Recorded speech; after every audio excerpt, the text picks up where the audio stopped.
कुछ new words की जो कि हमारे सामने हैं।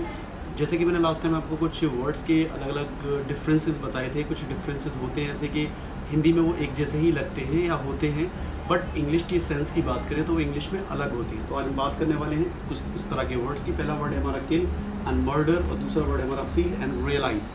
सो पहला वर्ड है किल। किल मीन्स भी जान से मारना होता है और मर्डर मीन्स भी जान से ही मारना होता है, बट इनमें दोनों में डिफरेंसेस हैं। इनमें डिफरेंसेस क्या है वही हम आज पढ़े जाते हैं। So let's get started. Kill जो होता है वो जान से मारना होता है, बट किस तरह से?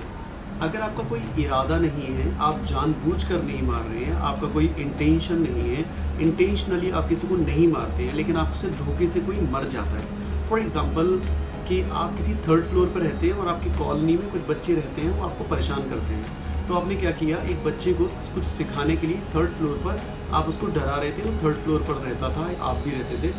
तो अचानक से आपने उसको डराया, ताकि आपने डराया तो इसलिए कि वो सुधर जाए, वो रास्ते पर आ जाए। बट हुआ क्या कि आपने जैसे उसको डराया तो वो थर्ड फ्लोर से गिर गया ज़मीन पर, या आकर के वो मर गया। और मरने के बाद आपने क्या किया उसको, you killed her, you killed him, you killed someone. So it means हम वहाँ पर यूज़ करते हैं उस जगह पर हम किल का।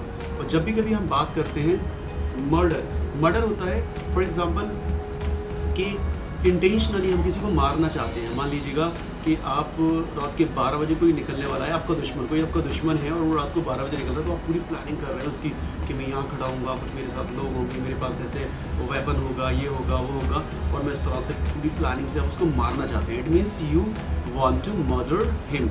तो आप किसी को मारना चाहते हैं इंटेंशनली, तो इट मीन्स आप मर्डर का यूज़ करते हैं वहाँ पर। कभी आपने सुना है कि मैंने जो है किसी मस्कीटो का या किसी एनिमल का मैंने मर्डर कर दिया? आप नहीं कहते। आप ऑलमोस्ट यूज़ करते हैं मैंने उसका एक मच्छर मार दिया मैंने, तो आप बोलेंगे I killed that mosquito. Murder जो होता है वो हमेशा ह्यूमन बीइंग के लिए यूज़ होता है, जबकि किल जो होता है वो किसी के लिए भी यूज़ किया जा सकता है। तो याद रखिएगा किल एंड मर्डर में डिफरेंस। नेक्स्ट है हमारा word feel and realise. Feel हम कब यूज़ करते हैं, जब भी कभी हम किसी चीज़ को पहली बार या फर्स्ट मोमेंट को हम फील कर रहे होते हैं। फॉर एग्जांपल कि इससे अच्छा एग्जांपल नहीं हो सकता। एक्चुअली मेरा एक दोस्त है, हम लोग मसूरी गए। वो मेरा दोस्त मेरे साथ में था, तो वो मैरिड था और उसके 2 बच्चे थे। तो वो मेरे साथ जाकर के, आपने देखा होगा पहाड़ों से जो जंपिंग करते हैं, पैराग्लाइडिंग करते हैं, तो वो तैयार हो गया करने के लिए, उसने किया। तो जब उसने वो पैराग्लाइडिंग कर ली पहाड़ों में और तो वो हवा से वो आ गया वापस लौट करके, तो मैंने उससे पूछा भाई एक बात बता, कैसा लगा तुझे? मैं उसको कुछ सिखाना चाहता था। तो उसने कहा कि really that feeling was, I was too much feeling good.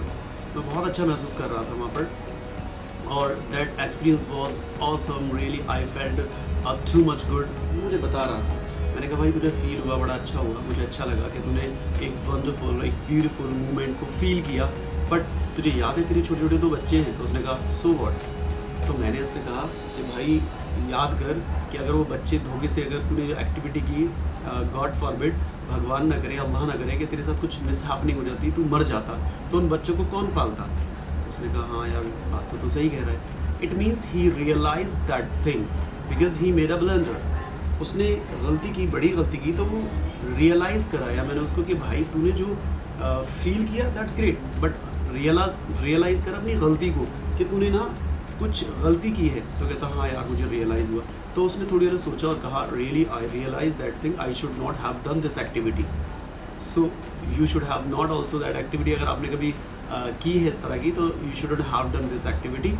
तो वहाँ पर हमें रियलाइज़ करना चाहिए और वो एक्टिविटी को दोबारा नहीं करना चाहिए। तो अगर हम कोई एक्सपीरियंस फर्स्ट टाइम कर रहे हैं, कोई भी हो सकता है वो, तो हम उसको फील करते हैं। लेकिन जब भी कभी हम कोई चीज़ कर देते हैं, करने के बाद जब उसका एहसास होता है तो कहते हैं हम रियलाइज़। तो रियलाइज़ हम किसी चीज़, किसी गलती को करने के बाद जो रियलाइज़ करते हैं, और फील हमारा फर्स्ट मूवमेंट होता है। जो भी हम फर्स्ट मूवमेंट करते हैं, उसे एक्सपीरियंस करते हैं, जो हमें फील होता है, वो कोई भी चीज़ हो सकती है। So I think that's enough for today, that's enough. आज के लिए इतने ही काफ़ी है। और बाकी इस तरह की वीडियोज़ अगर आपको चाहिए, आप कुछ डिफरेंसेस जानना चाहते हैं, तो मुझे कमेंट बॉक्स में लिख सकते हैं। सो आज के लिए इतने काफ़ी है। That's enough for today. Thanks.